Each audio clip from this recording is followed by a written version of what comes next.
Şerif hocam. Şerif kurumasını istiyorlar.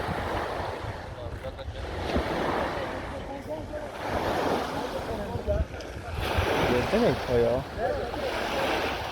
Ben normal al tutulmaz hadi. Herkes. Çek bana